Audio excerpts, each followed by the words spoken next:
Quem é você? Um menino do Rio. É interessante essa história, né? Porque eu nasci no Rio de Janeiro, com 4 anos, na Zona Norte do Rio de Janeiro, que eu tenho muito orgulho de ser da Zona Norte, de Vila Isabel. Com 4 anos, meu pai mudou-se para Campos do Jordão, porque ele fazia 5 anos, era tuberculoso, e naquela época a tuberculose matava, e ele não quis sair de Campos do Jordão para não recair. Aí viemos a família, era eu e minha mãe, viemos para Campos do Jordão com ele. Aí minha mãe morre 5 anos depois, e eu vou para um colégio interno em Piracicaba. Fiquei 5 anos em Piracicaba, depois eu fui para um seminário que a gente chamava Seminário Menor de Teologia, Menor de Teologia, ainda em São Paulo, em Jandira. Fui para lá, saí de lá aos 16 anos, não, 15 anos, e fui fazer minha vida em São Paulo. E batalhei bastante, fui vendedor de livro, carregava uma pasta com 3, 4 livros pesados, vendendo, e tinha que vender para ganhar o dinheirinho.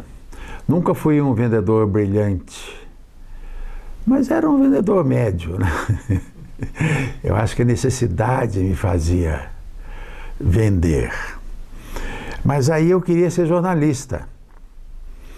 E eu comecei a rondar lá a Folha de São Paulo, não sei o quê, e ia lá, mas não conhecia ninguém, e fui indo.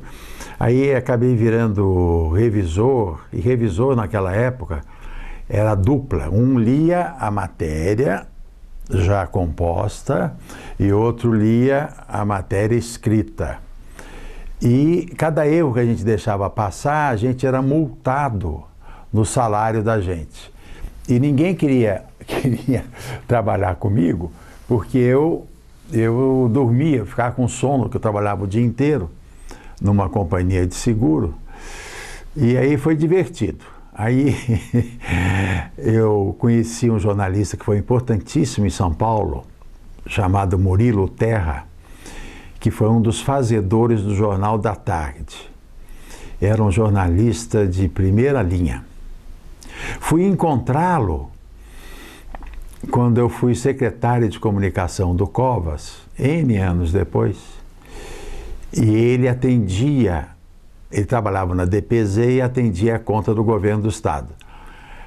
Aí ele chegou lá para falar comigo, né, para fazer relações, que estávamos começando e tal, e ele falei, pô, Murilo, você não lembra de mim? E aí foi uma festa. Bom, então vocês vejam, e aí o importante é assim, eu sempre tive necessidade de ganhar dinheiro, eu era de família simples, humilde, e a gente tinha que ganhar dinheiro, desde que dinheiro honestamente, trabalhando, né? E então pipoquei por um monte de coisas, e até que eu fui fazer uns cursos na ADVB em São Paulo. Isso era 1960 e pouco. E era uma escola superior de marketing. E o principal diretor era o Bruno Guerreiro. E aí eu comecei a fazer cursos, um curso atrás do outro. Era um curso de 2, 3 meses. E fui fazendo. Eu gostei muito de um professor, chamava-se José Roberto Itaker Penteado. Fiz 3 cursos com ele e insistia para ir trabalhar com ele. E ele falava, mas meu escritório é pequeno, não dá e tal. Até que um dia ele falou, Sérgio, agora acho que vai dar para te levar para trabalhar comigo. Porque nós fechamos um contrato com a companhia Nestlé. E aí fiquei contente e fui trabalhar com ele, que tinha um escritório de relações públicas e relações com o governo e com a imprensa, né? e em São Paulo. Então aí eu comecei realmente a pôr a mão na massa, né, para valer, aprender. Foi com quem eu aprendi demais, foi o meu grande tutor, meu grande professor Penteado. Dali da Nestlé nós ganhamos a conta da Sambra, que era uma enorme de empresa na ocasião, do Santista, da Volkswagen, da Ultragaz, e a empresa foi crescendo. E aí um dia o Penteado resolveu se mudar para Portugal. Chamou a mim, a um sócio que nós já tínhamos, eu já era sócio também da empresa, sócio minoritário, em São Paulo, e um sócio no Rio de Janeiro. E falou assim: bom, eu estou indo para Portugal.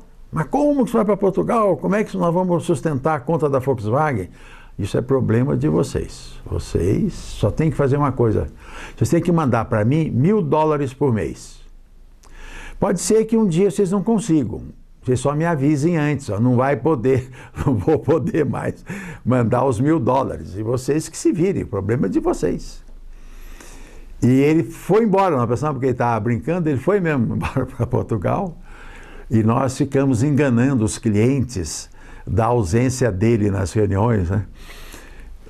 Nós conseguimos enganar durante 2 meses, depois não tinha mais jeito. Mas conseguimos ir levando a coisa, e fomos levando. Então teve época que ganhamos muito dinheiro, teve épocas que perdemos dinheiro, e nessa brincadeira toda, nós éramos 4, eu era o mais jovem. E aí, quando o dinheiro começou a ficar curto, aí a gente começou a brigar, né? É interessantíssimo, porque o sócio de São Paulo chegou para mim e falou assim: Sérgio, nós precisamos demitir fulano de tal, que era o sócio lá do Rio. Eu falei: não, como é que vamos demitir? Nós começamos com ele. Aí, na outra semana, o do Rio falou para mim: nós precisamos demitir o outro de São Paulo. Eu falei a mesma coisa. E óbvio que hoje eu saberia, naquela época eu tinha menos de 30 anos. Daí os dois se uniram, quem saiu fora fui eu. Para não sair de mão abanando, eu saí com uma pequena gráfica que nós tínhamos para imprimir umas newsletters que a gente imprimia, da agricultura, da indústria, de Brasília. Então eu fiquei com aquelas máquinas, achando que eu tinha feito um grande negócio. E depois eu descobri que eu tinha feito um mau negócio, né? Porque a experiência, pelo menos para mim, foi assim, né? A gráfica, quanto mais tinha sucesso, mais máquina eu tinha que comprar.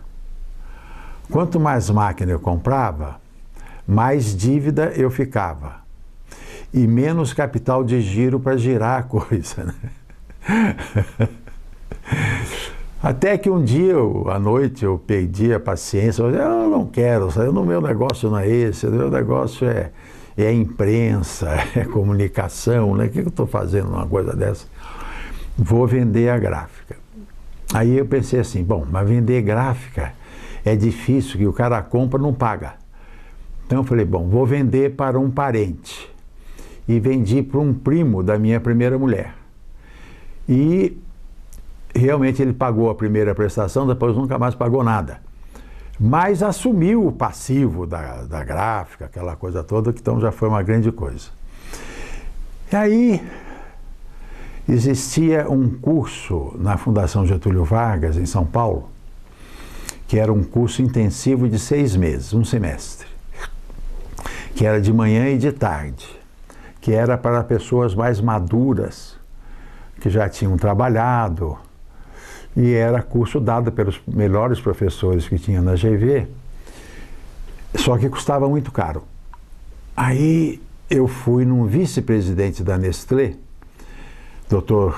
Augusto de Queiroz Machado, e falei: doutor Augusto, doutor Machado, eu preciso que o senhor me ajude. O que é? Eu precisava que o senhor me emprestasse um dinheiro para eu fazer esse curso na Fundação Getúlio Vargas. Ele falou assim: Sérgio, eu não apenas empresto, mas você não precisa me pagar. Eu falei: tá bom. Aí eu tomei dinheiro emprestado dele.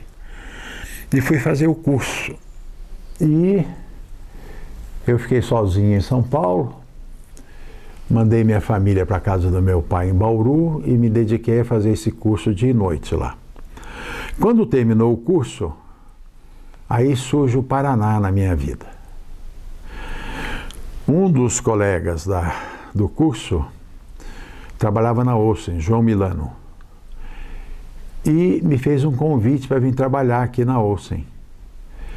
E eu já tinha ouvido falar muito bem do Paraná. Eu falei, puxa vida, eu vou para o Paraná. E vim para o Paraná. E o Paraná foi uma bênção na minha vida, né? Foi um desafio, mas foi uma bênção. Fiquei 1 ano e meio lá com o Marcos Olsen, na Olsen, e aí o Bamerindos me caçou lá. E aí eu me lembro que alguém dizia assim, o Sérgio é o único cara em Curitiba que sabe o que é marketing. E aí eu dizia assim, realmente eu sabia um pouco mais que o mercado municipal, que era o mercado geral, né? Mas isso eram uns bons tempos, né? Já faz 45 anos ou mais de 45 anos. Então, fui para o Bamerindos e tive o privilégio de organizar no Bamerindos toda a área de marketing, começando do zero. Quem me levou para o Bamerindos foi o Persson, Luiz Carlos Pupo Persson, mas quem me puxou para o Bamerindos mesmo foi o Tomás Edson de Andrade Vieira, que era superintendente do banco naquela ocasião. Eles me atenderam muito bem, confiaram muito em mim e aí começamos a fazer o trabalho. E desse trabalho, todo ano após ano, é que surgiu coisas como esse ano, em 2015, nós estamos comemorando 25 anos do Natal Bamerindos, que ultimamente era feito pelo HSBC e que é feito ali no centro da cidade, é uma comemoração cristã, não é? Eu acho que todos os credos têm direito e o dever de comemorar os seus deuses e os seus profetas. Então o Natal é uma festa cristã. E sendo cristã, não é um lugar para se cantar música de carnaval e outras coisas mais, né? Gosto muito de música de carnaval, mas é outra época. E como é que surgiu esse negócio do Natal Bamerindos? Eu estava com a minha esposa, Leonir Pisato Reis, passando umas férias lá em Nova York, no Natal, e de repente nós estávamos no quarto do hotel, me aparece o Dave Rockefeller fazendo um discurso do Rockefeller Center, onde tem aquele rink de patinação no gelo, no inverno, falando coisas assim: a minha família tem o privilégio de patrocinar essa festa que nós dedicamos à cidade de Nova York há 50 anos. Meu pai fazia esse discurso comemorativo. Depois foi o meu irmão mais velho. Depois o outro irmão. E agora cabe a mim, Davi, a fazer essa abertura dessa festa. Aí eles acendem o pinheiro famoso lá do Rockefeller Center, que geralmente tem 60 mil, 70 mil luzinhas. E aí, naquele dia, o Frank Sinatra que cantou. Então, vocês imaginam aqueles bailarinos, aquela coisa toda. Eu fiquei tão encantado, mas eu fiquei encantadíssimo com o que o Rockefeller falou. Ele falou assim: a minha família tem o privilégio de oferecer à cidade de Nova York essa festa. Aquilo me tocou no coração. Chegamos aqui em Curitiba, eu fui conversar com o Zé Eduardo, que na ocasião era o presidente do banco, né? Aí o Zé Eduardo fala assim para mim: pô, Sérgio, eu já sou banqueiro, né? Sou xingado aí na rua porque eu sou banqueiro. Agora você quer que eu derrube uma árvore e faça dessa árvore uma árvore de Natal aqui na frente do nosso prédio aqui? Tá ficando louco, você é louco mesmo, tem que ser internado, tá. Aí eu falei: puxa vida, eu acho que ele tem razão mesmo, mas temos que fazer alguma coisa. Bom, aí é que a gente, conversando e criando, nos lembramos da loja de Londres, que é semelhante ao Palácio Avenida, com as luzinhas, todas elas nas suas janelas. Como é que é o nome? Harrods, né? Da Harrods. Mas aí chegamos à conclusão: poxa, mas só luzinha acender não adianta nada. Aí me lembrei da minha infância, porque eu sou de origem evangélica, mas os católicos também, né? Quando criança, a gente canta muito música de Natal, canta muito na igreja. Aí eu falei: meu Deus do céu, tem que ser com criança. Aí o Trito, Luiz Alberto Trito, que era o responsável pelas promoções e eventos no Bamerindos, falou: por que nós não colocamos em cada janelinha uma criança? E aí a ideia foi indo, e ela foi crescendo. E foi assim que surgiu a festa de Natal do Bamerindos. Naquela época, o Jaime Lerner ainda era prefeito. E eu falei com ele: Jaime, você é judeu. A cidade onde mais se comemora Natal no mundo é uma cidade judia, chamada Nova York. Você tem a oportunidade de fazer da cidade de Curitiba a cidade do Natal no Brasil. Nós estamos fazendo a nossa parte, mas nós temos que trazer mais, precisa vir mais gente. A prefeitura tem que participar, temos que se pinchar nesse negócio e tal. Bom, o Jaime apoiou, fez algumas coisas, mas logo depois o Jaime saiu, não sei o que aconteceu. E agora, felizmente, está surgindo novos eventos de Natal em Curitiba. Mas você vê como é que as coisas acontecem. Foi assim que aconteceram. E outra coisa que eu achei interessante é o seguinte: nós escolhemos crianças que estivessem em orfanatos, crianças carentes, porque a gente contratava o maestro que ensaiava as crianças durante 6, 7 meses por ano. E então eles aprendiam música. E tem duas coisas, na minha opinião, que faz com que as pessoas que estão fora do navio, do barco, consigam, através de uma corda e do seu esforço, subir para dentro do navio. Uma é o atletismo. A outra é a música. É a música. E eu pensava: quem sabe aí não vai surgir um grande músico ainda na frente. E uma outra coisa que nós fizemos na ocasião, eu falei assim: vai ter um jornalista. Naquela época não tinha nem PT, hein? Mas seria um jornalista petista, louco, né?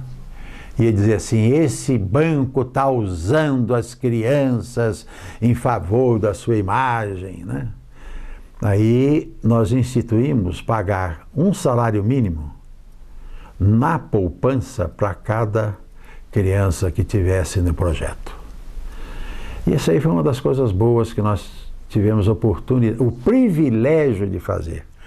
A palavra privilégio é uma coisa incrível.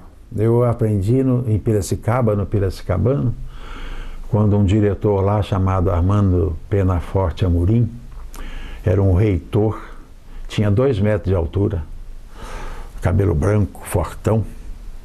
Uma vez ele me deu uma surra, como se fosse meu pai, porque eu estava roubando caqui no quintal da casa dele e colocando os caquis dentro de uma fronha.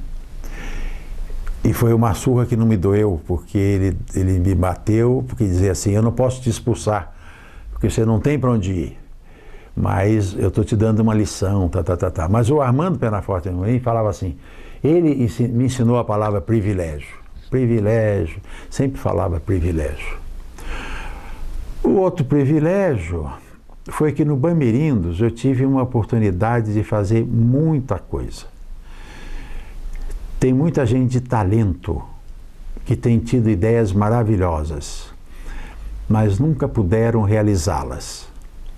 Eu no Bamirindos eu tive o privilégio de ter diretores e de terem deixado que eu fizesse as ideias que a nossa equipe e eu tínhamos, né?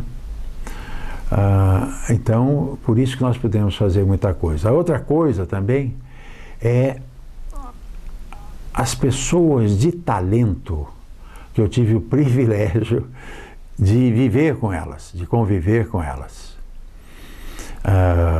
Eu sempre ia atrás de contratar pessoas de talento. E saibam que se estivessem trabalhando para mim, eram pessoas de talento. Eu zelava muito por isso. E por isso que nós fizemos um trabalho de alto padrão, né?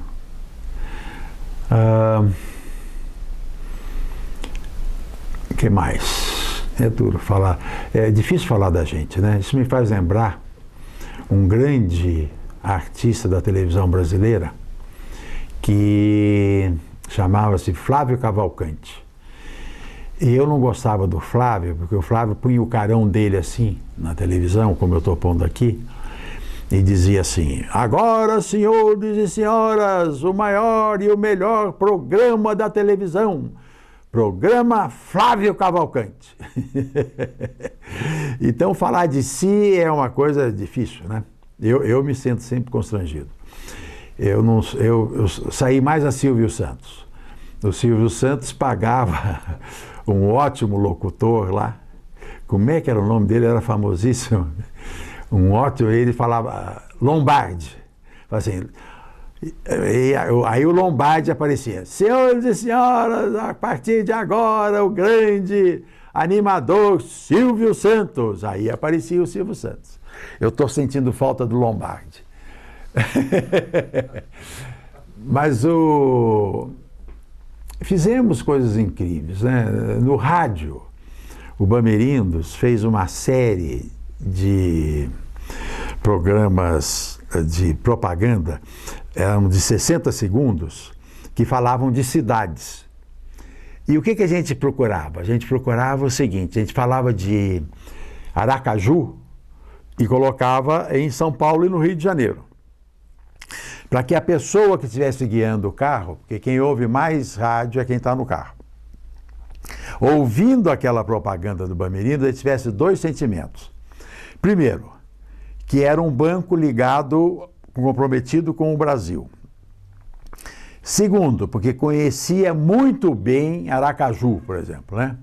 Agora, se o cara fosse de Aracaju, ele nunca mais ia esquecer o Bamirindos. Então nós fizemos Aracaju, fizemos João Pessoa, fizemos Natal, fizemos cento e tantas cidades, né? E com atores que contavam a história, e uma música do Walter Santos, linda de morrer, e o texto da Teresa Souza, que foi a minha grande companheira, minha irmã gêmea, em tudo que nós fazíamos no Bamirindos. E depois nós começamos a fazer de bairros. Então tinha os bairros do Rio de Janeiro, Madureira, né? E os bairros do Rio de Janeiro, os bairros de São Paulo, bairros de Porto Alegre. No tema de Porto Alegre nós fizemos um poema do Mário Quintana. Então foi uma coisa incrível que nós pudemos fazer e mostrar que a gente pode fazer muita coisa com rádio. Não é só na televisão e no cinema que a gente pode fazer. Outra coisa que fizemos juntos com a GR, agora chama GRPcom, foi o Bicho do Paraná. O Bicho do Paraná foi uma ideia que veio da RPC, do Wilson, que era diretor de produção, e do que ele era diretor-geral. E aí ele nos levou lá a sugestão, estava o Eloy junto, e eu fiquei entusiasmado com a ideia.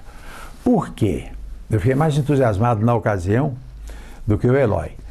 Porque eu nasci na Zona Norte em São Paulo, no Rio de Janeiro. Então, eu não era gato de Ipanema, nunca fui gato de Ipanema. Jamais fui gato de Ipanema, não deixava a gente entrar lá, né? Acho que se entrasse, caía a roupa, a gente ficava pelado. E, então, quando aquilo, eu não sou gato de Ipanema, sou bicho do Paraná, gente, que ele me tocou o coração, a música do João Lopes, né? E foi um espetáculo, porque o Eloy comprou a ideia, e o Eloy é um paranista, de mão cheia, outro companheiro que eu tive o privilégio de trabalhar com ele, né, de talento incrível, né? E então ele tomou conta com um carinho incrível desse negócio do bicho do Paraná. E aí, estávamos falando aqui com o Renato, a ideia, porque eu sempre aprendi com o seu Avelino, que foi o fundador do Bamerindos, de que a empresa tem um dever com a sociedade. A empresa tem que fazer alguma coisa para a sociedade. E não é só dar dinheiro, não. Ela tem que se dar para a sociedade, sabe?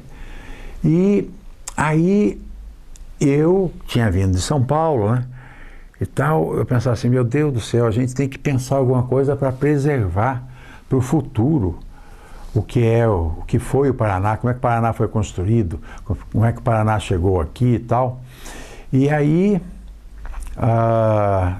nós criamos, na ocasião, também um programa de memória do Paraná.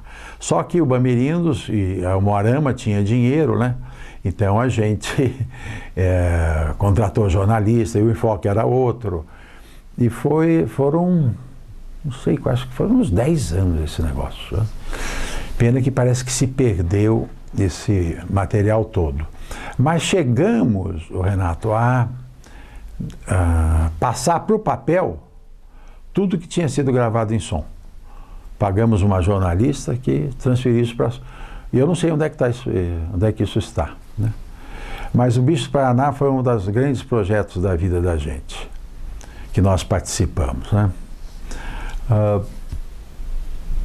Bom, aí fizemos coisas boas, né? Era interessante passar algum filme no meio disso aí para mostrar para vocês, né? Por exemplo, na eleição do Collor,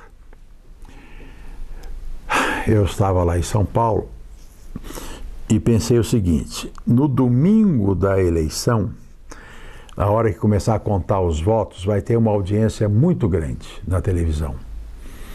E para nós do Bamerindos seria muito importante a gente estar no meio disso aí. Por exemplo, mas como é que você vai entrar lá? Colocando um anúncio de letra de câmbio, um anúncio para dizer que você é um banco mais gostoso do que o concorrente, um anúncio para dizer que eu sou um banco que tomo banho todo dia e escovo os dentes, que é o que eles faziam, bem feito para eles, mas agora aprenderam já, não estão fazendo mais. Mas, interessante. Aí, conversando com a Tereza Souza, eu pensei, Tereza, nós temos que colocar um baita de um anúncio lá e tal. Aí ela falou assim, vamos colocar. Agora, a gente não pode ser que nem evangélico, como você aí, e fazer sermão, né? Porque ninguém está aí para ouvir sermão. Vamos ver. Aí ela descolou um poema do Manuel Bandeira, que é Santa Clara. Santa Clara, clareai. E hoje, 21 de dezembro de 2015, já passaram 20 anos dessa eleição, se não for mais, é o que mais o Brasil precisa, é que Santa Clara clareie bastante para nós. Então, ela pegou o poema do Santa Clara, pegou um jovem com uma voz vibrante E gravamos, e depois o Andrés, que fazia filme pra gente, filmou a esplanada do castelo, do castelo não, a esplanada do castelo é Rio, né? A esplanada lá dos Três Poderes em Brasília, os ministérios, cada um do lado esquerdo, do lado direito, bem baixinho assim o helicóptero, assim, antes de amanhecer, ele foi indo. Quando chegou no Lago dos Três Poderes, lá ele fez assim, zoom. Quando ele fez esse zoom, dizia assim: Santa Clara, clareai. É o que todo brasileiro e o Bamerindos desejam. Porque nós não sabíamos quem que ia ganhar a eleição. Então nós fizemos um negócio isento, né? E teve uma repercussão incrível. Esse foi um dos grandes trabalhos que nós pudemos fazer. Embora o mais popular no Bamerindos foi O Tempo Passa, o Tempo Voa. E a caderneta de poupança Bamerindos continua numa boa. Porque eram os três do Rio, que era um conjunto simpaticíssimo, que atuou durante 60 anos. E eles então cantavam as músicas deliciosas. E sempre O Tempo Passa, o Tempo Voa. Isso está gravado aí até hoje, graças a Deus.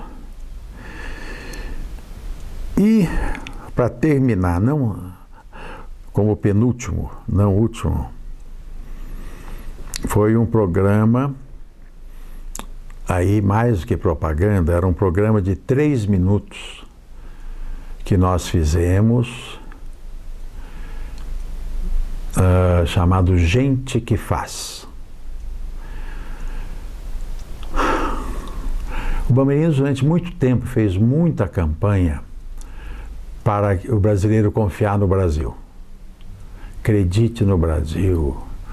O Brasil tem futuro. O que nós fizemos de brasilidade, vocês não imaginam. E aí a gente vai aprendendo o seguinte, o óbvio, né? O Brasil somos nós. E não somos só nós que somos campeões de futebol, campeões de corrida, grandes atletas, grandes artistas. Não. O Brasil somos nós, as pessoas comuns, os anônimos. Então nós tínhamos uma equipe de jornalistas que viajava esse Brasil todo para garimpar histórias de pessoas comuns que pudesse ser um orgulho e um exemplo para todo o país. E fizemos um ano fazendo isso, até que chegamos num tamanho bom. E por que 3 minutos? Porque era exatamente o formato do intervalo em interprograma da televisão. A gente queria cobrir esse intervalo inteirinho. E entre o jornal estadual e o jornal nacional, na Globo. Fizemos 6 protótipos. Quando os 6 estavam prontos, eu levei o Zé Eduardo em São Paulo, que foi feito na TV1, texto da Tereza Souza, a parte jornalística da mulher do Sérgio Mota, Melo, e gravado lá na TV1, e música do Som da Gente. Aí o Zé sentou lá, eu e o pessoal lá da TV1, e comecei a passar, ele não sabia de nada. Ele viu aquela primeiro, ele ficou espantado. Viu o segundo. Quando viu o terceiro, começou a me xingar. Porque ele estava querendo cortar um pouco os investimentos em propaganda. E aí, ele, quando viu aquilo no ar, ele falou: como é que eu vou cortar esse negócio? Ele devia estar pensando, né? Quando terminou o 6º, ele levantou, ele nem respeitou a presença das pessoas que estavam na sala e começou a me xingar, que eu era um irresponsável e que não sei o quê, e papapá. Aí eu falei: Zé, tem uma solução. Qual que é a solução? Vamos ganhar dinheiro com isso. como que vamos ganhar dinheiro com isso? Aí eu falei, Sérgio, coloque esse filme aí. Aí nós tínhamos pego um filme, dos 6 filmes, e colocamos assinado pelo Banco Itaú. Né? Gente que faz. O Brasil se faz com gente que faz. Itaú, o banco nheco-nheco lá, com a marca do Itaú. Tudo. Quando ele viu esse negócio do Itaú, aí ele começou a dar risada, né? Não tinha jeito de não dar risada. Aí viemos juntos no avião do banco e tal, mas depois ele topou e os diretores gostaram, então aí foi um...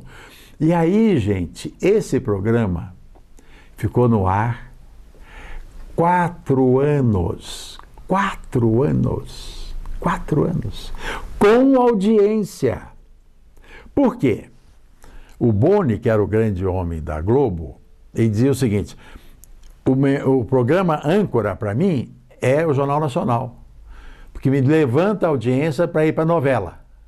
Então, se eu colocar alguma coisa antes do Jornal Nacional que incline a audiência, eu tenho que tirar fora. E nós não apenas não inclinamos, como a gente ajudava um pouquinho a subir. Então, esse foi o privilégio que eu tive de fazer esse trabalho de comunicação que ficou na história pela unicidade dela, né?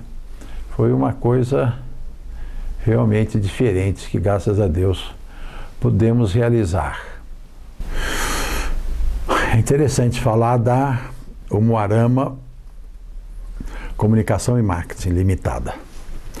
A Umuarama era uma empresa só no papel que o Bamerindos usava para publicações de editais.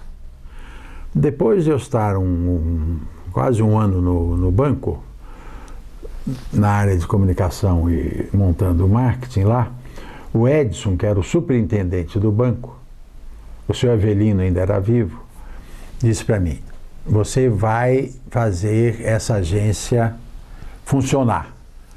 Por que isso? Porque ele estava com ódio terrível, porque nós fomos atendidos por uma agência no Rio de Janeiro, famosíssima, e nós pagamos as faturas e ela não pagou os veículos.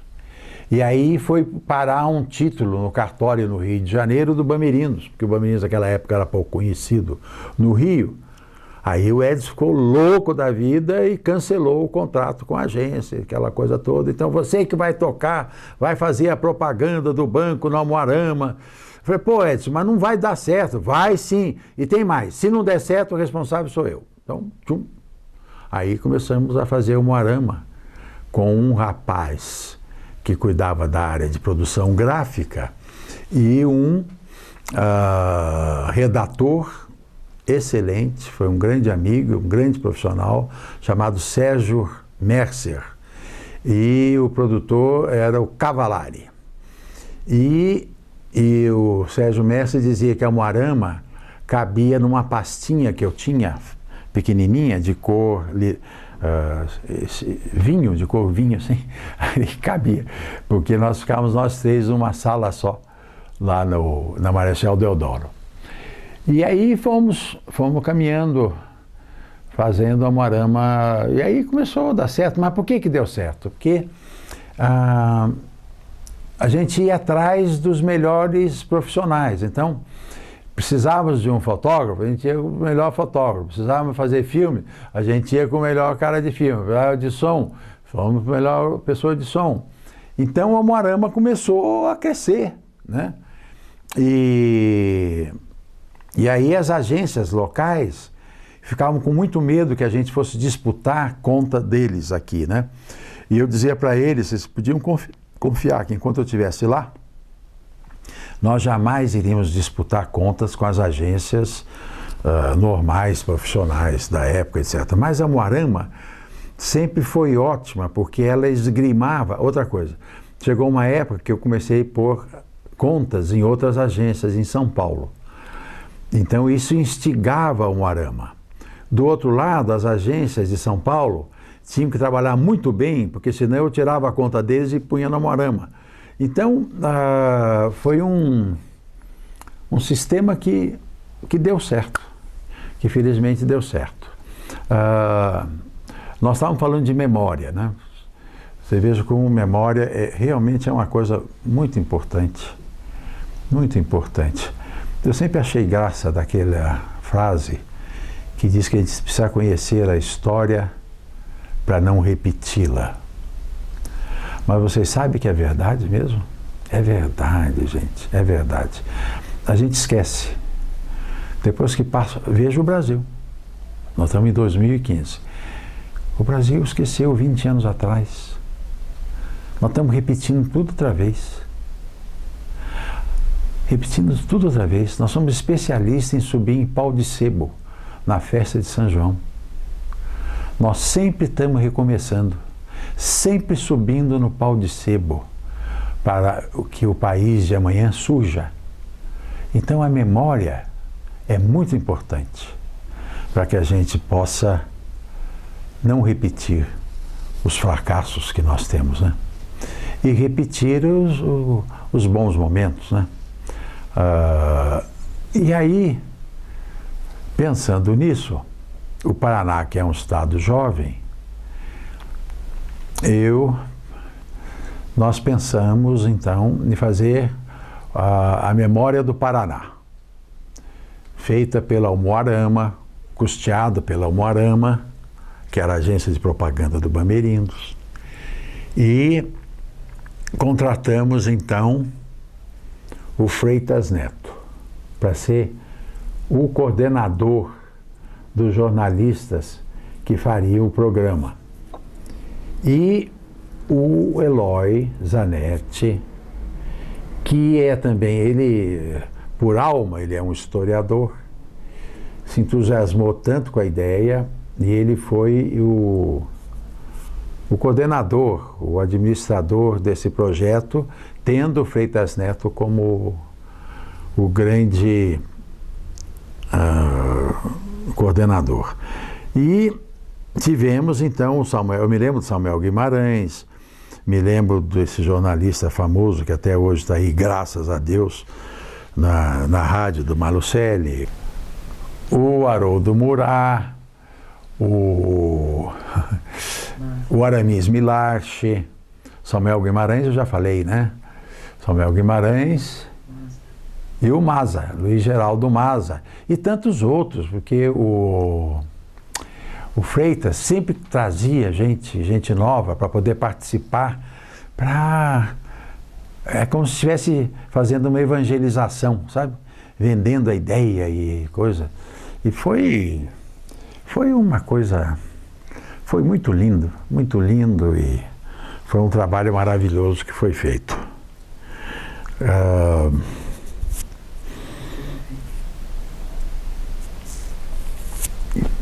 Bom, aí vamos falar de política, né?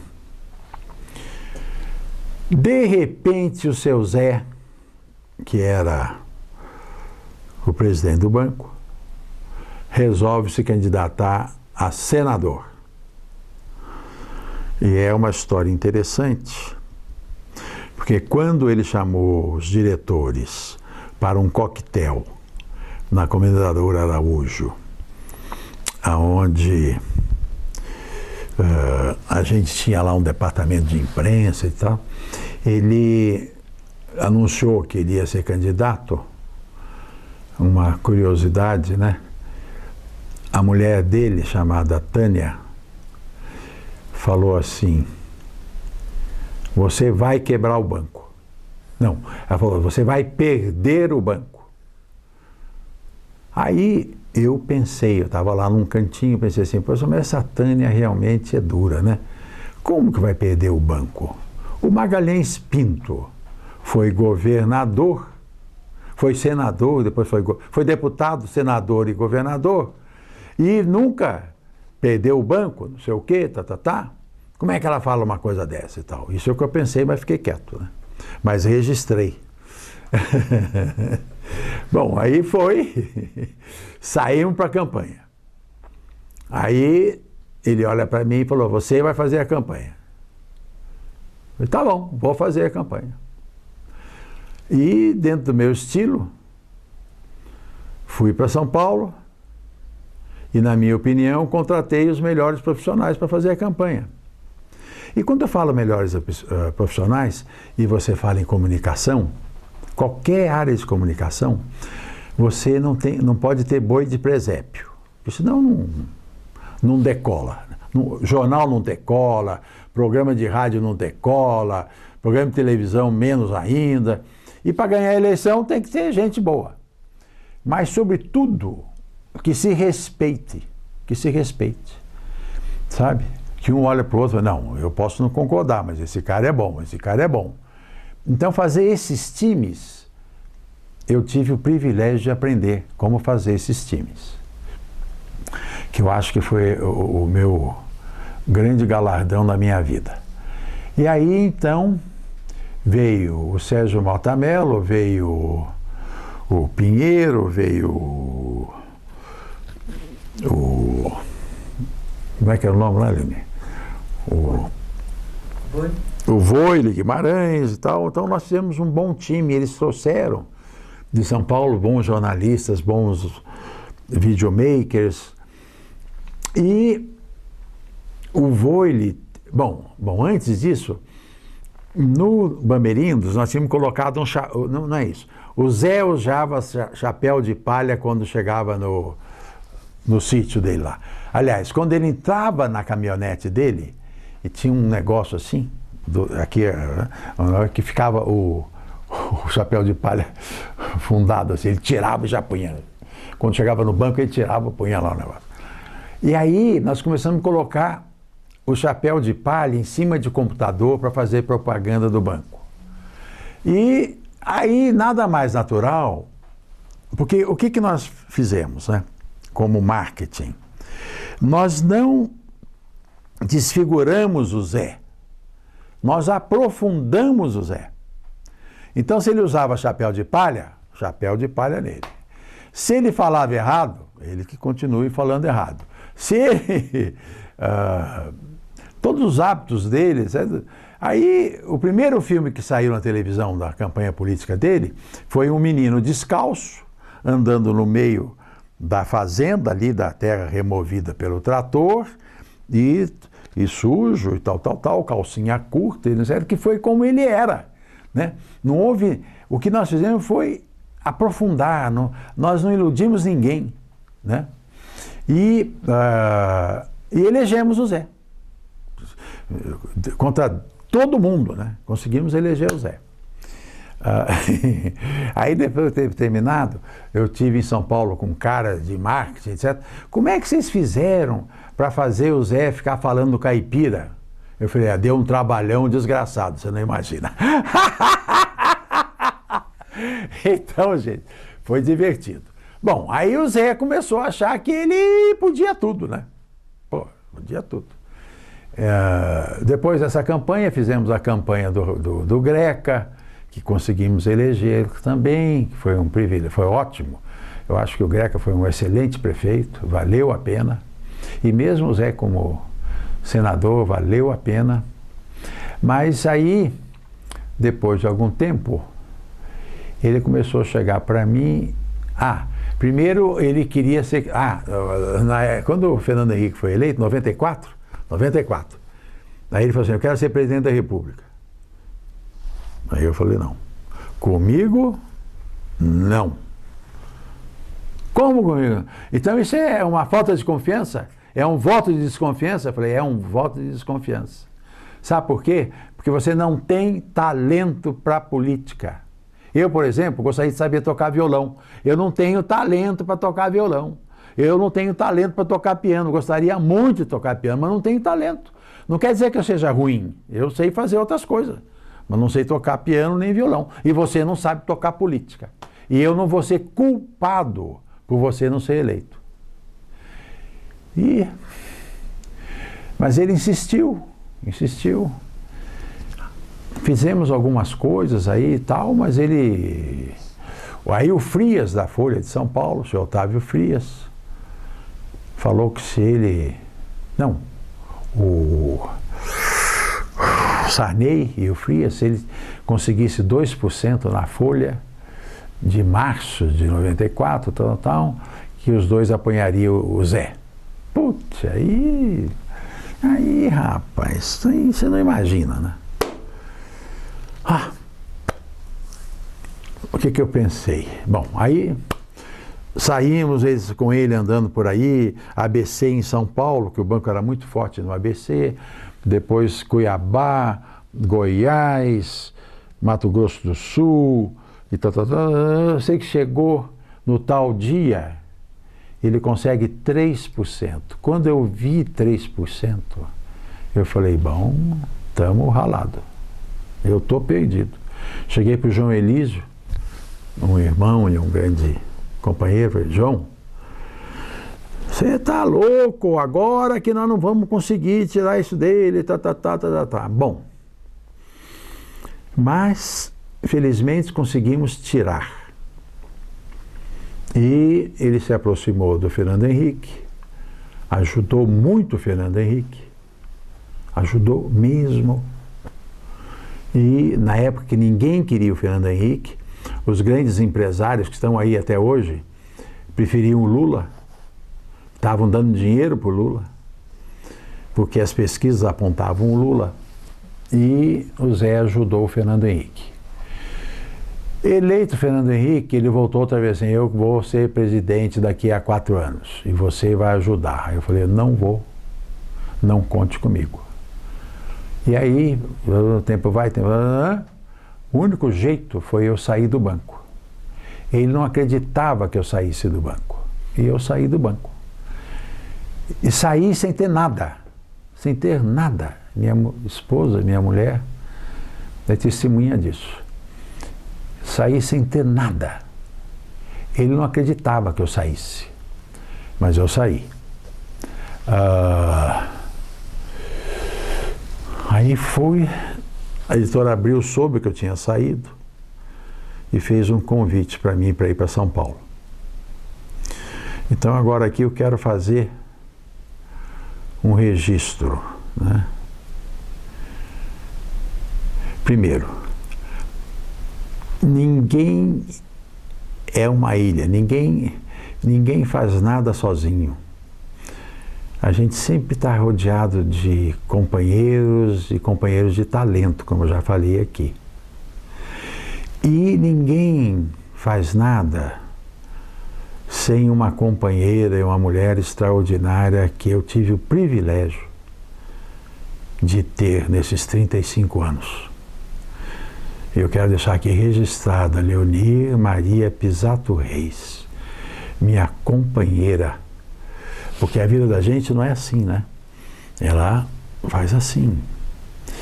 E especialmente quando a gente está na queda, sempre me sustentou, sempre me estimulou.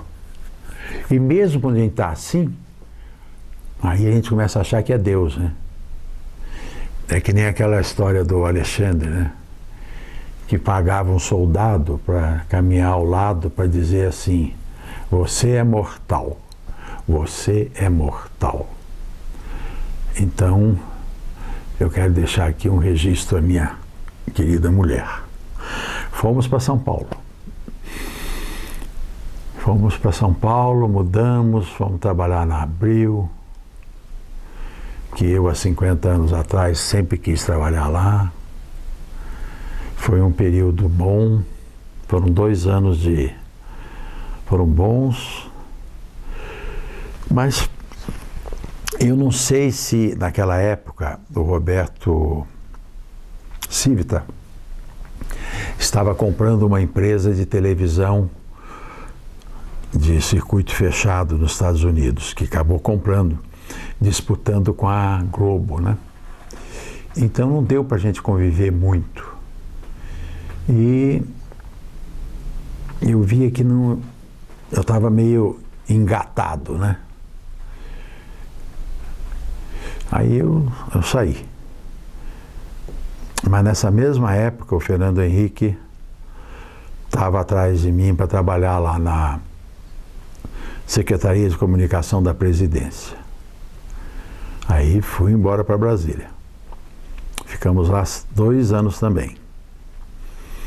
Até que um dia, a minha mulher liga de São Paulo para mim e diz assim: nós estamos muito bem em Curitiba, eu e os nossos filhos.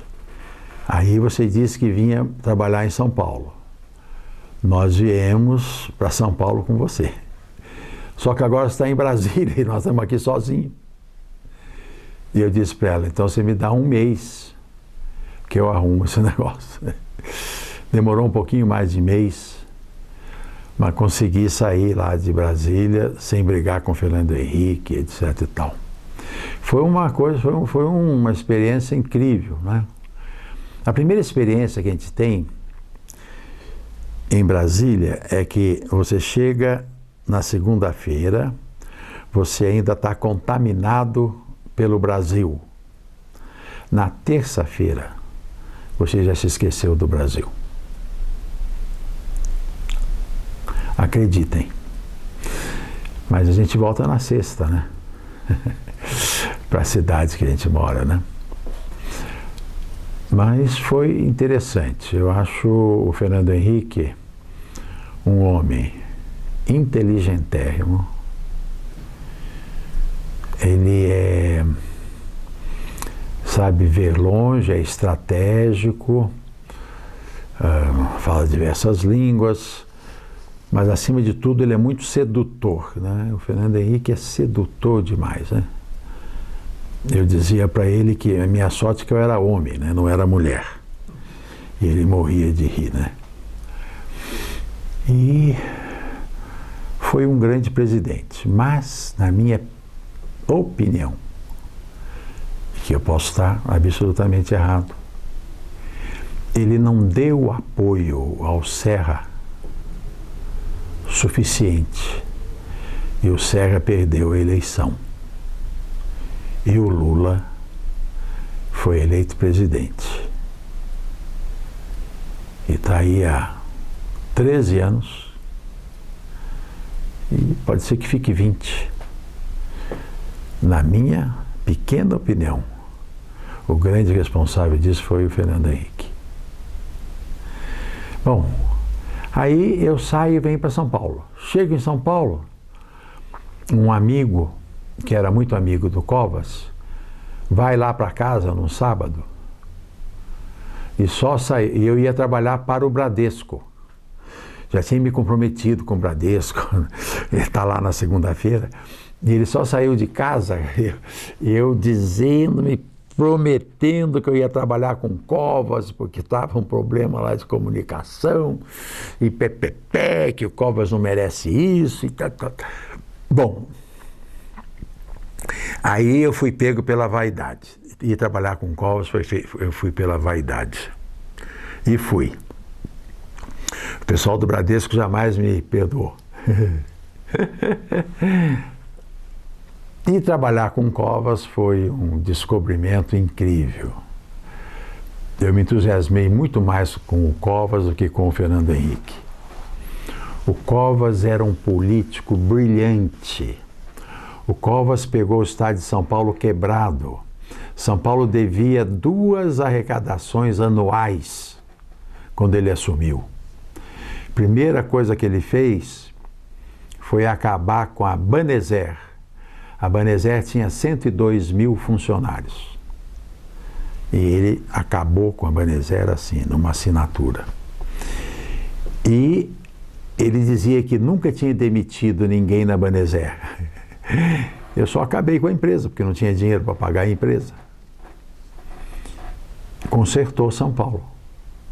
Vendeu o aeroporto de Congonhas, vendeu o aeroporto de São José dos Campos, de Ribeirão Preto, de Campinas. Tudo que ele podia vender, ele vendeu. E tentou vender o CEAGESP 3 vezes, não conseguiu. Ficou louco da vida, mas não conseguiu. E vendeu o Banespa. Então, assim é que você controla a despesa. Bom, mais ainda, aí ele nomeou para ser o secretário da Fazenda um japonês brilhante chamado Nakano, da Fundação Getúlio Vargas. O Nakano montou um sistema no computador que no fim do dia, 5 horas, você tinha o fechamento de todo o dinheiro que o governo arrecadou naquele dia e tudo que gastou naquele dia. E ele tinha planilha de quanto é que podia e não podia. Então, todo dia, 5 horas, o Covas ia lá para o computador ver como é que estavam as contas. Quando, por algum acaso, entrava menos dinheiro do que estava previsto, ele punha o pé no freio, assim. Pá! Suspendia pagamento por 2 dias, 3 dias, até as coisas melhorarem. E assim ele colocou São Paulo nos eixos. Acredite que em 2015, a nossa presidenta, né, não consegue segurar a despesa nenhuma. Mas nenhuma. Nem cafezinho ela consegue cortar. Diz que é impossível. Não pode. Quem perdeu, quando o Fernando Henrique optou pela reeleição, quem perdeu não foi o Covas, que deixou de ser presidente, porque ele seria eleito. Quem perdeu foi o Brasil. Perdeu mesmo, porque o Covas teria sido eleito e o Lula não teria sido eleito. Então vocês vejam como as coisas acontecem, né? Então, de política, o que eu posso dizer mais para vocês? Aí, depois, aí em 99, quando foi a reeleição do Covas, eu fiquei até a reeleição dele. Aí depois eu estava com saudades lá de Curitiba, achava que para os meus filhos era melhor voltar, para mim também. Voltamos para Curitiba. Eu tenho o privilégio de ter escolhido, vocês nasceram no Paraná, por acidente, incidente, né? Mas eu escolhi o Paraná, para viver e para partir. Voltamos para o Paraná. Trabalhei alguns anos e cheguei até a ser secretário de comunicação do japonês, da prefeitura, Taniguchi, do Castro Taniguchi. Então você vê que privilégio que eu tive. Eu fui responsável pela comunicação do Fernando Henrique, presidente, fui secretário de comunicação em São Paulo do Covas e fui secretário de comunicação da prefeitura aqui de Curitiba. Você vê só que só faltam 3 ases aí, né? Ai, ai. E 2 coisas, né, antes de encerrar. O que eu tenho feito ultimamente, nos últimos anos? Fiz uma campanha política para o Osmar Dias, que perdemos, né? Mas foi uma campanha ótima, nunca foi uma campanha mentirosa. É uma campanha que a gente pode ver hoje que não nos envergonha, mas perdemos, por pouquinho, mas perdemos. E também participei de campanhas do Jaime Lerner, né? Quando ele foi eleito pela primeira vez, governador, e para prefeito também, né? Mas com o Jaime sempre é divertido, nunca foi trabalho, né? Sempre foi divertido. Eu queria dizer o seguinte, eu sou um dos vice-presidentes da ESPM, Escola Superior de Propaganda e Marketing, em São Paulo. É um centro universitário com 6 cursos superiores: marketing, propaganda, administração, relações internacionais, etc. É uma escola que foi feita pelos publicitários de São Paulo, está hoje com 64 anos. Eu estou lá como do Conselho de Administração há 25 anos. É ótimo para mim, porque uma vez por mês eu vou a São Paulo, numa reunião lá com os meus colegas, que são publicitários de muitos anos, a gente se encontra, dá muita risada, mata saudades e acompanha os jovens que hoje estão lá estudando e se preparando para um mercado que cada dia muda, vai mudando a cada dia. E eu tenho o privilégio de ter um filho que trabalha lá na área de marketing. Um filho que é jornalista, chama-se Bruno Reis, fez pós-graduação lá em Londres, em marketing. Trabalhou em Londres 1 ano e voltou para o Brasil, se casou, mora em São Paulo e trabalha lá na ESPM. Eu tenho um outro filho com a minha mulher Leonir, que chama-se Felipe Reis. É advogado, Caxias, um trabalhador, inteligente, mas aplicado, né? Muito aplicado. Um bom advogado, casado esse ano. E esses 2 filhos não têm filhos ainda. Esperamos, né? E, graças a Deus, estão muito bem de vida. Um tem 28 e o Bruno tem 28, o Felipe tem 26. Eu tenho filhos do meu primeiro casamento. Eu estou casado com a Leonira há 35 anos. Então, no meu primeiro casamento, eu tenho filhos mais velhos. A mais velha é a Patrícia, que é socióloga, historiadora, trabalha com pesquisa. Tem 2 filhos, um menino e uma menina. O rapaz está com 18 anos, né, e está fazendo vestibular esse ano. A menina é mais nova, que é a Martina. O menino chama-se Thomas. Tem um filho que tem o meu nome, Sérgio Alexandre Reis. É sócio de uma empresa de comunicação digital em São Paulo. Tem 2 filhos, um de 6 e outro de 12 anos. Casado com a Roberta, mora em São Paulo, vão bem, graças a Deus. Tem a última filha, a Letícia Reis, que é veterinária. Tem uma filha de 22 anos e, graças a Deus, está bem e todos estão bem. Eu só tenho que dar graças a Deus. Eu acho que eu falei em Deus só agora, né? Porque eu costumo falar muito. Mas a gente se deve tudo a Ele. Eu falei muito de talento, né? O que é talento? Eu acho que talento a gente reconhece. Talento é como se fosse simpatia. A pessoa ou é simpática ou não é simpática. Ou tem talento ou não tem. E o que é? É sensibilidade acima da média, é disposição de se lançar para realizar alguma coisa, é gostar do que faz, ter prazer nisso.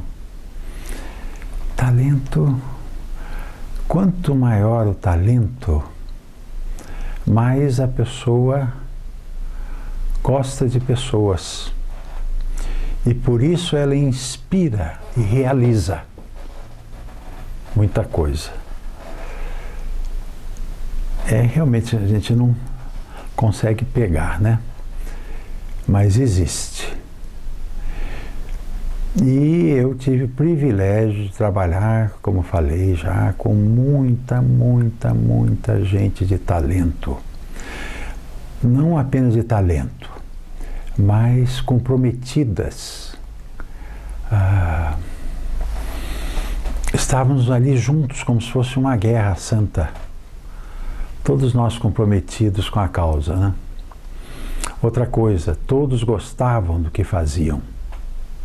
Eu acho que esse é um dos segredos da Umuarama e segredo das pessoas no Bamerindos. Gostavam do que faziam. Tanto gostavam que não paravam de trabalhar nem sábado nem domingo. Eu falava para o seu Avelino, mas seu Avelino, o que o senhor faz? Você fica pagando as pessoas para trabalhar sábado e domingo? Eu falei, eu não. Eles é que gostam de trabalhar. Eles se sentem felizes trabalhando. Então, veja bem, eu vim para o Paraná. O Paraná, para mim, deu certo. O Paraná tem condições de ser muito, muito ainda melhor do que nós somos. Vejam as cooperativas como exemplo. Nós temos as melhores cooperativas do Brasil, que a gente tem que se orgulhar delas. E a gente pode ser mais ainda. Mas precisamos ter visão, estratégia, não aceitar o 0 a 0, não aceitar o empate. Ter sempre um Estado para você, como exemplo, para você ir atrás e chegar ao pé dele. E o dia que os Estados brasileiros, nós já fomos o maior de todos, vão pegar estados de outros países. Nós temos que ter um olhar para cima. E isso eu sinto falta no Paraná nos últimos anos. Mas nós temos tudo para ser melhor ainda. Para ser melhor ainda. Vai ser triste, porque nós vamos ser cobrados por isso. Nós vamos cantar vitórias com jogos ganhados de 2 a 1, de 5 a 4, e poderíamos ganhar de 10 a 0. O Paraná tem uma força e um povo trabalhador de muita responsabilidade. E Paraná! Muito obrigado, minha gente.